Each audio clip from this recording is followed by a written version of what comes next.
क्या इतना बुरा वक्त आ चुका है खेसारी लाल यादव का कि खेसारी लाल यादव का सुपरहिट फिल्म दुल्हन वही जो पिया मनवाए इस फिल्म का सीक्वल बनाया गया और सीक्वल में दोस्तों खेसारी लाल यादव को ना लेकर रितेश पांडे को लिया गया है। तो ऐसा क्यों किया मेकर ने और क्या ये डायरेक्टर का डिमांड था या प्रोड्यूसर का डिमांड था? तो आइए चलिए आज के इस वीडियो के अंदर हम समझते हैं। मैं आप सभी को इस वीडियो के अंदर पूरी डिटेल के साथ में बताने वाला हूँ, समझाने वाला हूँ। तो बस शुरू से लास्ट तक आप लोग हमारे इस वीडियो के अंदर बने रहिएगा और चैनल पे पहली बार आए तो चैनल को सब्सक्राइब करके बेल आइकन जरूर दबा दीजिए। चलिए कंटिन्यू करते आगे हम इस वीडियो को। दोस्तों सबसे पहले हम बात कर लेते हैं खेसारी लाल यादव की ब्लॉकबस्टर सुपरहिट मूवी के बारे में, दुल्हन वही जो पिया मनवाए। इस मूवी के स्टार कास्ट में आप सभी को खेसारी लाल यादव, मधु शर्मा और दोस्तों काजल अगवानी देखने को मिली थी। और ये फिल्म जो दोस्तों आज से 4 साल पहले रिलीज हुआ था 2021 में। दोस्तों ये फिल्म रिलीज होते मात्र ब्लॉकबस्टर साबित हुआ था। दोस्तों हर जगह पर इस मूवी ने तहलका मचा दिया था, चाहे यूट्यूब पर हो। यूट्यूब पर आप अगर देखेंगे तो यूट्यूब पर 170 मिलियन क्रॉस कर चुका है ये मूवी जो दोस्तों,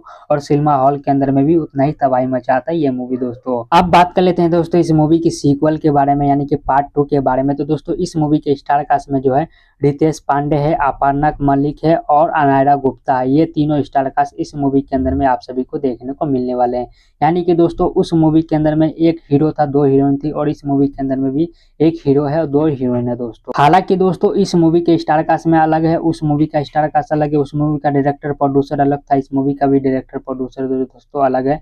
लेकिन दोस्तों कहानी और स्टोरी भी अलग अलग दिखाया गया इस मूवी के अंदर में दोस्तों। लेकिन एक चीज सेम है, ये चीज सेम है दोस्तों की दुल्हन वही जो पिया मनवाए इस मूवी को लंदन के अंदर में शूट किया गया था और इसका सीक्वल जो बना है इस मूवी को भी लंदन ही के अंदर में ही शूट किया गया है दोस्तों। ये दोनों जो चीज जो है दोनों मूवी के अंदर में कॉमन रहा है।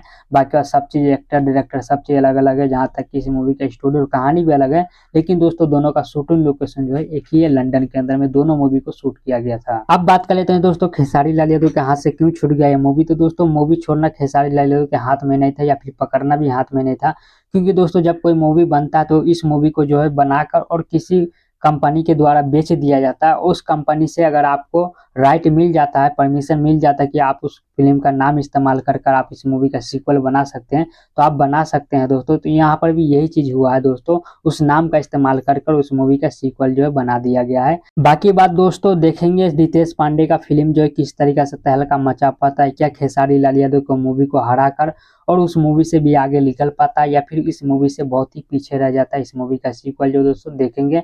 हालांकि मैंने इस मूवी का ट्रेलर भी देखा है, रिव्यू भी किया है, लेकिन इस मूवी का स्टोरी और कहानी जो है मुझे उतना दमदार नहीं लगा जितना दमदार मुझे खेसारी लाल यादव का स्टोरी और कहानी लगा था दोस्तों। बाकी बात दोस्तों वो तो फैन लोग के ऊपर है, देखने के ऊपर है दोस्तों कौन मूवी किस तरीका से लेता है। यहाँ पर तो दोस्तों अच्छी स्टोरी की मूवी पिट जाती है और जो इस मूवी का खराब स्टोरी और कहानी रहता है वो मूवी चल पड़ता है दोस्तों। चलिए दोस्तों इस वीडियो खत्म करते हैं यहीं पर। उम्मीद करते हैं आप लोग को हमारा ये वीडियो जानकारी पसंद आया होगा, सारी बात आप लोग को समझ में आ गया होगा। अगर आप लोग को और भी कुछ जानना है इस मूवी से रिलेटेड या किसी मूवी से रिलेटेड तो आप लोग कमेंट में लिख कर बता सकते हैं। हम मिलते हैं किसी दूसरी वीडियो के अंदर में, तब तक के लिए जय हिंद जय भारत दोस्तों।